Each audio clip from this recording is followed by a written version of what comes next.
Hello, ladies and gentlemen, and welcome to Curious John. I have no idea what episode number this is, but you'll bear with me. So today, I want to kind of keep this podcast concise and tight and to the point, primarily because I waited till last minute to record this and to upload and edit and all that good stuff. And because today is Christmas, I thought today would be an apropos day to talk about one of the greatest gifts I've been given. And hopefully this translates in a way that it gives you something. You take away something from this, because that's ultimately the goal of this podcast. I have attempted to record this podcast many a times, probably 5 times in the last 2 years. And because this topic in and of itself is very important to me, I've chosen to kind of scrap them every single time, just because the mood, the feeling, the intensity, the thought isn't conveyed properly. And so today, my best attempt is going to be to just wing it and see how it turns out and upload it. And if we need to reassess this episode at a future date, we can do so. Some of you are probably wondering why I don't script things. I don't like scripting things. It just probably comes off a little bit more fake. And this podcast has always been me speaking to you in what hopefully feels like a one-on-one scenario, a scenario where you and I are hopefully sitting down and talking, or I'm talking to you as you're doing whatever you're doing, but hopefully you're paying attention. And at the end of the day, it is a way for me to kind of convey an idea and maybe give you something to think about, and so on and so forth. One of the things I will say is I would have given myself more time to record and edit this, but I was stuck in a situation where I've actually taken a little bit of time off from work. Can you believe it? I can't. Oddly enough, one of the byproducts of that is 2 things I've really noticed. One, I've been sleeping a hell of a lot. For example, like I'll get up late, and then still, in addition to getting up late, I will go and like take naps in the afternoon, which is unlike me. I am not a nap guy. So it's very odd that my body's asking me for naps. So whatever. In naps it is. And then the other thing is I've also found myself trying to catch up to things I haven't been able to kind of consume in the time that has been the last year of just extreme, for lack of a better word, busyness, even though that's not proper English. So there's been a lot of TV shows I haven't gotten to watch. There's been a lot of podcasts I haven't been able to listen to. So I've basically been binging things as I work on projects, as I work on things around the house, as I hang out with the pups or walk the girls. And so at the end of the day, it's been super, super compacted. And I think I'm starting to realize that in order for me to sometimes get in the right mood for these podcasts, it's not just about having the right mindset. It's also about the motivation, but it's also about sitting quietly in my own thoughts and letting things come to the surface. Because when you keep throwing things into a pot, right? Let's say you're making a soup and you just keep throwing things into the top. The things at the bottom sometimes don't get to surface to the top. You need to kind of stir it up a little bit, let them bubble up, let it come to the forefront, let the the cream and separate from the milk, or whatever, the shaft, whatever that saying is that's not coming to mind. I need to stop doing that, where I'm trying to say an analogy and it's just better off for me to just say what I'm saying instead of trying to find the analogy that doesn't come out right anyways. But anyways, I digress. So it's been an interesting scenario where I think I've come to that realization where I need to just sit down and let my mind, let my subconscious bring up the information I'm trying to kind of get to, or trying to record. So, with that said, let's get into this week's podcast. I hope you enjoy it. This is probably one of my gems. Hope you enjoy.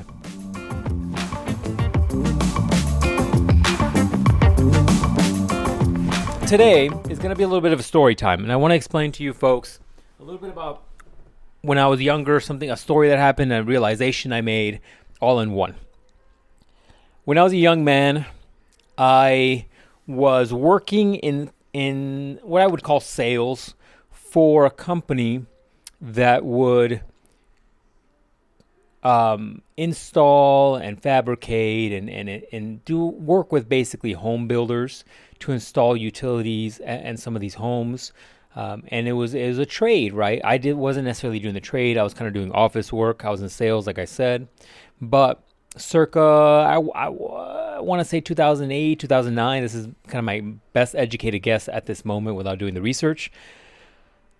The housing market just burst. The bubble burst, right? The idea was that everybody was making a ton of money making houses, and around that time, the banks realized they were over lending. They were not creating profitable situations because the people they were lending to were foreclosing on their houses, and then we had a giant surplus of homes, so builders stopped making less homes. Therefore, companies like the one I was working for ended up falling apart.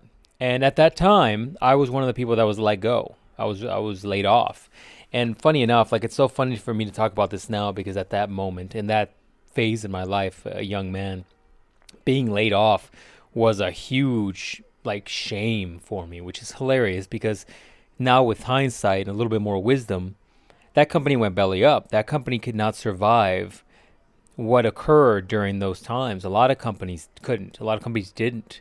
And so it's just funny for me to be able to talk about it so openly now, when back then it was a sore spot in my pride to say that I was laid off. But nobody survived at that company. It was just what it was. So because of that, and because I knew that the housing market wasn't stable, and there was a likelihood I was going to get laid off again somewhere else, I went into looking at other different jobs, different careers. And I remember that's a time when the captain's mom, if you know Captain Ruben, his mom was like, well, she works at a hospital. She's like, well, you should apply at a hospital. It's pretty, reliable and, consistent. And so I said, all right, screw it. Let's try it out. Right? I needed a gig. I needed a job. And so I applied at a children's hospital.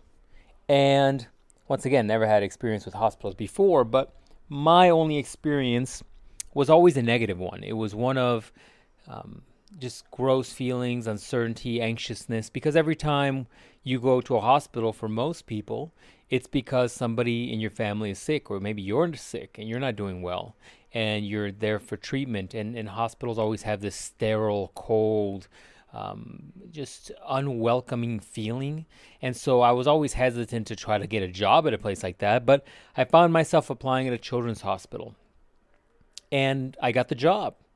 And it was great, because at that moment, I picked up a different perspective of working at a hospital, especially because that was the best way to ease myself into that scenario, primarily because children's hospitals are more lighthearted, they're colorful, they have little interactive things throughout. They just have a more relaxed, fun, playful way of doing things than a traditional hospital. And that kind of helped take away my angst of working at a hospital and potentially visiting hospitals. But that's not the point of the story. And part of being there on a day-to-day basis is you get to see patients. And at a children's hospital, I'd be remiss not to say that you're seeing sick children all the time. You're seeing kids that are just kind of maybe they're not moving right, or maybe they don't look like a normal person looks, or maybe they're wearing little helmets, or maybe they're bald, or maybe they're, I've seen kids kind of pushing IVs before, and at times I've even had to go to the clinics and see kids who are in beds, and that's rough. That's a rough feeling, because in all honesty, especially those of you that are parents will probably agree with me on this statement, is that kids are the best of us. They are the versions of us that haven't been scarred and tainted by life. They haven't been, they haven't developed negativity the way adults do by surviving as long as adults do. And you see the beauty in them. You see the happiness, the jovialness. You see the beautiful little souls that they have. And even at their worst, when they are their sickest and they are their worst, they are probably still the best version of us. They truly, truly are.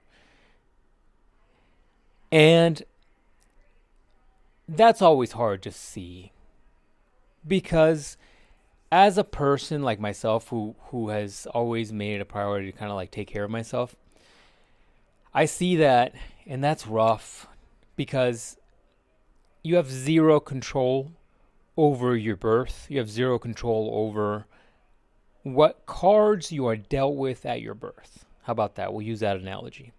You can be born with a great hand of cards, and maybe your parents are well off. You're going to have great education. You're going to have great genes. You're going to have, whatever. Or you could be the opposite end of that spectrum, where maybe your parents aren't well off. Maybe you don't have the best genes, but you're healthy. And even then, you should be happy. But there are kids who are born in some of the rougher spots, where whether or not their parents are well off, whether or not their parents are able to provide, there are kids who are born with a hand that is, I would say, subpar. And I only say that in the sense of like, I feel bad. I felt bad for a long time, because you would see those kids and some of those kids were born the way they were born, and they had no choice except to just do what they could and still be the best version of us. And I would see that on occasion, and it was like bittersweet, because it was beautiful to see a kid with that kind of spirit, because as an empath like myself, like it is a bit motivational, but it is also sad, because you become like a bit angry of like, why couldn't that kid get a better hand? Like, why couldn't they, right? So, that's something you saw on a daily basis, and it was sobering. It was quite eye-opening. And I remember very clearly one time I would go and get lunch in the cafeteria, and I don't know if I wasn't food prepping at the time, or if maybe I just didn't that day, and I went to the cafeteria and I got my food or whatever, and I remember seeing some kids along the way, and I always try to kind of, you always try to put on a happy face, and always trying to be kind of polite and cheery with people. And I remember going back to my office and hearing some of my coworkers complain about some of the most petty things. They complained about like the work they were doing. They were complaining about the things they had going on in their personal lives. They were complaining about this and that. And then at some point, they were talking about like, oh, this and this, and having a hard time losing weight and getting older, and it's harder losing weight, and da da da. And they're, these are people that I would put money down that they likely weren't working out. They likely weren't watching what they ate. They likely weren't looking at their nutrition. And that, I don't know why my brain made that connection, but going from the cafeteria and seeing those things, and then going back to the office and hearing what I heard, it clicked in my brain. And it really was eye-opening to see that there are people in this world who have everything at birth. They have a great hand. And maybe their parents aren't super filthy and they got whatever they wanted financially, but they're healthy. And in that moment, my brain made a connection and received a gift, in the sense of never take for granted your health. And we all get busy, and of course that's not something that's going to be in the forefront of your brain every single time. But to negate your health, to negate your meat vessel, I call it that quite often because it's a jovial way for me to say it, but to negate the vessel in which you travel in this world, to negate that, nothing good can come of that. Your body is the vessel in which you navigate this existence. I don't know how you define yourself, whether you define yourself through your heart, your soul, your brain, your receptors and the neurons that are moving around in your head. I don't know how, and that's a personal question for you. But never forget that your body is the vessel in which you travel this world. And if you don't take care of your vessel, much like a car, It will leave you stranded on the side of the road. If you've ever had a flat tire, if you've ever had your car break down on the side of the road, you know what that feeling is. It's an anxiety, it's a stressful situation because you have things to do, you were likely going somewhere, or maybe you don't know anything about cars and that's stressful, or maybe you don't know how to get to where you need to, or maybe you don't have self-service. Whatever the situation is, you know what that's like.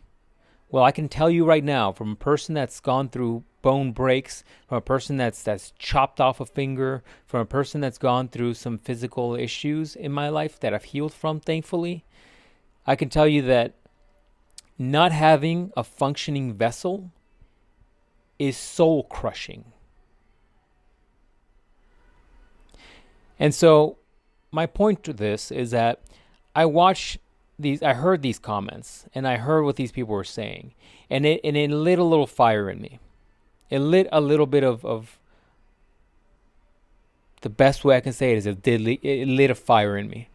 And I became a bit frustrated with the concepts of people not taking care of themselves. I'm not asking you to be a professional athlete. I'm not asking you to become an incredibly health conscious nutritionist. I'm not asking you for that. But there is a bare minimum, and we should all agree to that. There's a bare minimum for you to take care of yourself, whether that's nutritionally, whether that's what you do with your body to maintain its physicality. And when I see these kids that are, once again, born with a lesser hand than those of you that have a wonderful hand at birth, you are squandering the gifts you've been given. Period. If you were to have this conversation with me outside of this podcast, I would come at you with the exact same energy or maybe even more. Because that's what I believe. At the end of the day, I saw those kids every day. And for those of you that have kids, for those of you that are raising kids, think about that. Think about, what if your kid wasn't born with the hands they were born with? What would you give to give them that? How about that? And so think about that, and think about that clearly, because some of you that are in my circle, some of you that I speak to on a regular basis, I'm on your asses about these things. I tell you all the time, like, you need to take care of yourself, you need to do this, you need to do that, you need to lose some weight, you need to do this, whatever it is that I've had conversations with you about. And I don't do that to be an asshole. I do that because I care about you and I love you. But it's also because of this gift I was given. I saw that. And I know exactly what it's like to know what you could do physically and not be able to do it. And for those of you that have had the ability to be incredibly physically capable, and you've let that go from out of choice, that's on you. And you have to take ownership for that. Because I do remember when I was, I sat there and I had my finger chopped off when I was woodworking. And I remember as my finger was healing, thinking whether or not I'd ever be able to do a pull-up. Thinking about whether or not I'd ever be able to do anything physical that I used to be able to do before. Whether or not I'd lose strength in this or lose strength in that. I remember that. And for me, being able to do a pull-up when I had my finger all stitched up was a huge success. And life is complicated. And life can be busy at all times. In the next podcast, hopefully, I will tell you about how busy my year has been. But that doesn't excuse being able to take care of your vessel. Because that vessel dictates a high percentage of your quality of life. And even when I was working 12-hour days, an hour plus commute, I was doing an hour workout a day or whatever, when every single time I could fit it in, usually it was 4 to 5 times a week, give or take. Even then, I would prioritize my fitness, one, for my mental health, but also, secondly, to not squander the gifts I've been given. Perspective is a mofo. It really, really is. Perspective is so difficult because it's fleeting and it runs away from you. You have to keep perspective tightly close to the chest. You have to, and it's a conscious decision to do so. Because perspective is fleeting. As busy as we are, as many distractions as there is in this world. I just talked about all the videos and podcasts I'm listening to, right? It's the perspective is fleeting. And my point, in addition to the gift I just alluded to and I explained to you that I received, I also want you to keep any of these things that have defined you and have motivated you throughout life, or any of these things that hopefully you're taking from this podcast. You need to keep those close to the heart if you effectively want to use them to move forward. And I hope that for you, like me, this gift is something that you'll keep close to the heart. Because I think it's so easy in this life to keep things in the back of your mind, to not make them a priority. It's so easy to neglect your health, because there's things you can do or things you can take to make yourself happier, more lighthearted, to relax more. There are things you could implement in your life to distract you at any given moment. But you need to take a little bit of perspective as to who you are, what you're made of, and realize that there are things that you shouldn't negate. Your vessel is definitely one of them. And once again, you shouldn't negate it, because it's a blessing. It's a gift. If you were born healthy, with all of your limbs, with all the capabilities that every normal human has, and you choose to let those go, you're squandering a gift that those kids would do anything to have. Think about that next time. Next time you're a little too tired. Next time you don't feel like you have time. Next time you don't feel like you can do this or that. Think about this podcast. And think about what I've said to you. Because I do. I definitely think through these things a lot. And there are days where I'm not tired. Or I'm tired and I can't do it. And I can't really do much. And I've talked about my solo leveling 2-3 podcasts ago, where just the basic push-ups and body weight squats sometimes get me through the week.